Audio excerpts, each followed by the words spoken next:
Hi, my name is Edward, and the claim being responded to is on-campus student housing has a positive relationship to a student's academic performance.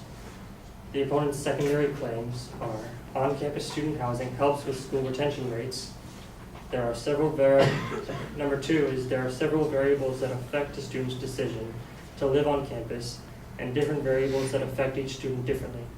Number three is students that live on campus receive long-term benefits even after they move off campus. Our response to the claims are, for the first point isn't very accurate because the article that focuses on this point only pulled data from one college. The second point is quite vague and doesn't do much to support the rest of the argument. The third point isn't necessarily correct because off-campus housing is actually a quieter environment than on-campus housing, and on-campus housing tutor programs are there for all students of the college, not just dorm students. Number one, it is stated in the first point that on-campus housing helps retention rates. However, the only college being studied in the most supportive article you used was IUPUI. It would have been more accurate to research several studies that take data from many colleges in order to get a better picture of how these on-campus housing benefits the students who live there. Otherwise, the data that gathered in the article, estimating the effects of dormitory living on student performance, is only pertinent to that college. Your second point states that there are many variables to a student's decision to live on campus, and different variables affect each student differently. Since your argument is that on-campus housing indirectly influences students to get better grades, stating that there may be different variables with different effects doesn't really support that claim. In fact, it seems to refute it to some degree. When you state that several variables have different effects, it might mean that housing on campus will cause some students' GPAs to be lowered. It is stated in the third point that on-campus housing benefits students in the long run. You also state that on-campus housing will raise students' GPAs significantly. However, in my experience, on-campus housing will raise student. However, in my experience, on-campus college dorms can be quite loud even at night. Off-campus accommodations will more likely be quieter than on-campus dorms. This would allow for students to focus more on studying, get a better GPA, and increase critical thinking skills.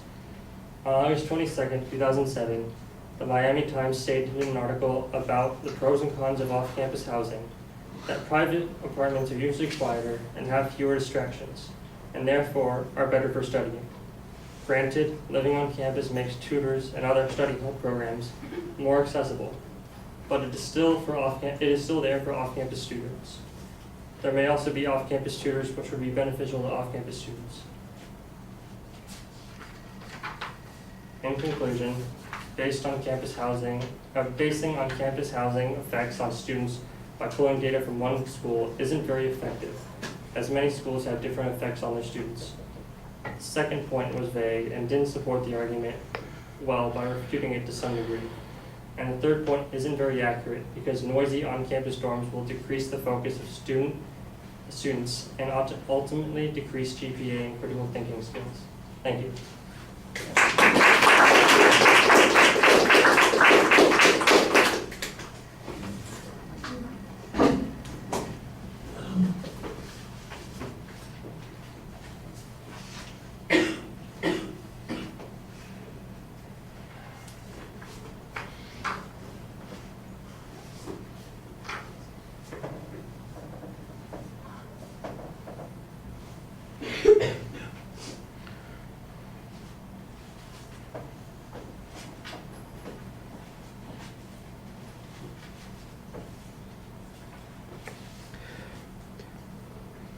All right, Edward, organizationally it's kind of interesting because you basically give us a review of what the advocates' arguments are, give us a preview of what your responses to the advocate's arguments are, come back to what the points are and make your arguments, and then have a summary that talks about those things again. And I think there's at least one extra step in there that's not necessary. So the preview of your responses is not necessary. Save the responses for the supporting points. Go to that first point and then make your argument there. On the first point, your general criticism is that the advocate cited a study that basically only documented information at a single institution.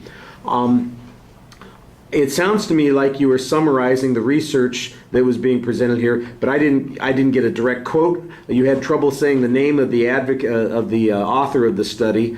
I didn't get a quote from that study itself. It's just like an outside piece of information. So you could have told us a little bit about that study and given the study as the citation on that particular situation. I think we've got the reasonable challenge here, but the way it's presented is a little bit awkward. On the second point, I understand the point that you're making is a causality argument. The advocate's saying, well, there are actually multiple factors that contribute to this. So if that is the case, if multiple factors contribute to these things and make a difference, why is the advocate justified in arguing that living on campus is a more important factor than any of the other particular factors? That seems to be a contradictory claim, and I think that that's a legitimate point to make. I think you might want to extend the argument concerning what some of those other variables are and talk about why some of them are more important variables. That whether or not somebody has to work off campus in order to pay their tuition, for instance, whether they have academic support available to them, whether they are in an impacted major, whatever those other factors are. I think if you had 2 or 3 pieces of information suggesting that those were important factors, then at least we could contrast that to the evidence that the advocate cited that you were criticizing on the first point. Your third point came up. I know that you cited it in the preview twice. When you get to it, though, you don't signpost it, and it's basically just about the GPA thing. And you've got your own personal experience at this. I do appreciate the contradictory claim here that you've got a counterclaim that says, look, dorms are noisy as hell, and there's someplace else that's probably more conducive to studying, and you can still get the assistance that you need. I think that's a reasonable argument to make, and it's fine as far as it goes. You had a little bit of trouble doing the reading thing, and of course you got stuck both on the pronunciation of the guy's name, and you just basically had trouble with one of your own arguments also. So a little practice would help. All right, thank you.